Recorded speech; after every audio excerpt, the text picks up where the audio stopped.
set the expectation from the very beginning. Whether you get on the phone with them or it's all via email, anything, before the coaching process starts, you need to clearly outline, this is what I expect from you. And I would have a PDF in which, before we even agreed to work together, I would say, here's what I expect from you as my client.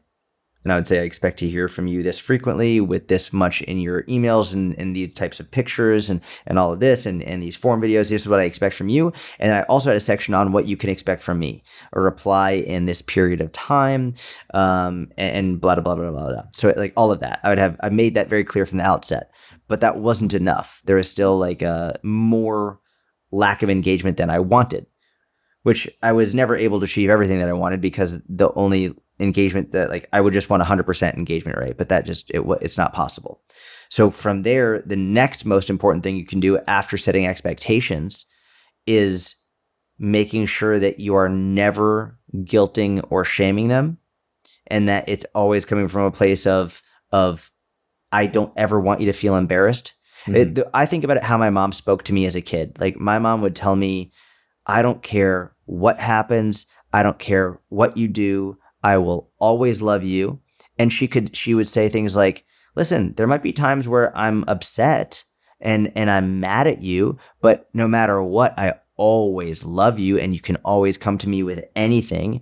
And that made me feel more comfortable, where in a situation where I might not have wanted to tell her, and maybe I would have lied to her, or maybe I would have just not said anything, that made me feel more comfortable going to her over something. And you don't have to tell your clients like, I'll love you, sweetie. I think that'd be a little bit creepy. You don't have to say that, but you should say, listen, I am first and foremost your coach. And as your coach, I don't ever want you to feel embarrassed or guilty or shameful over doing something. I want you to always feel comfortable telling me if you go off track for a day or a week or a month, if you miss your workouts, if you are shitty with your nutrition. I'm not going to say I don't care, because that would make me a bad coach. Like, obviously I care, but what I care more about than anything is your mental and emotional and physical health.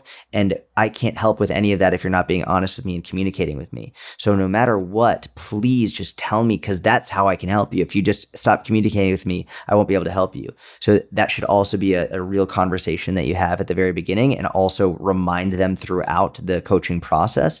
And then the next one is, well, now how do you actually deal with it when someone does ghost you, or when someone isn't being communicative? This is where I think sending a voice memo or sending an email or whatever it is, or getting on the phone with them and having that conversation again over and over and over again, reminding them that you're not upset with them, or you're not disappointed in them. Like, this is part of the process, and you're grateful when they do feel comfortable enough to come and tell you.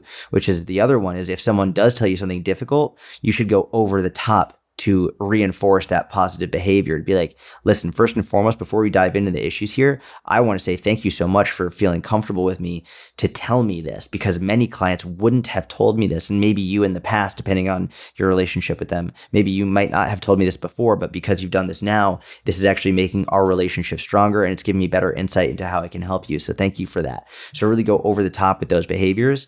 And as the last thing I'll say here is, this is also why, if let's say you have a client who is, just, they're saying they're doing everything right, or let's even take that part out, but let's say you have a client who you see them on Instagram and they're out partying and drinking and eating pizza and burgers and fries and all that stuff.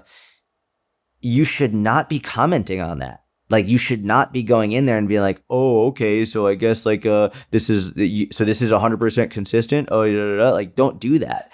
In fact, like, I would often, like, I don't do one-on-one coaching anymore as of right now, but if I did, I would probably, I would follow my clients, but I would probably mute them so I didn't see their stories. Because if they see that you're in their stories, then they are going to be very cautious with what they post in there, because they don't want you to see it.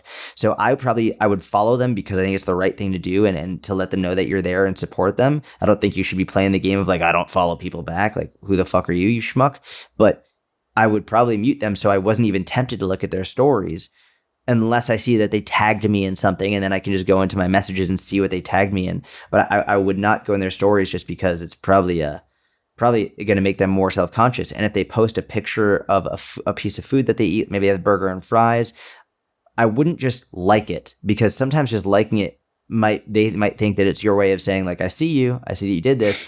But what you could do is you could be like, oh my God, that looks so good. Please tell me where this is so I can go get one. Something like that is a much more supportive piece of a conversation or a supportive comment that doesn't make them feel guilty about it. So it won't prevent them from posting it later on. Great answer.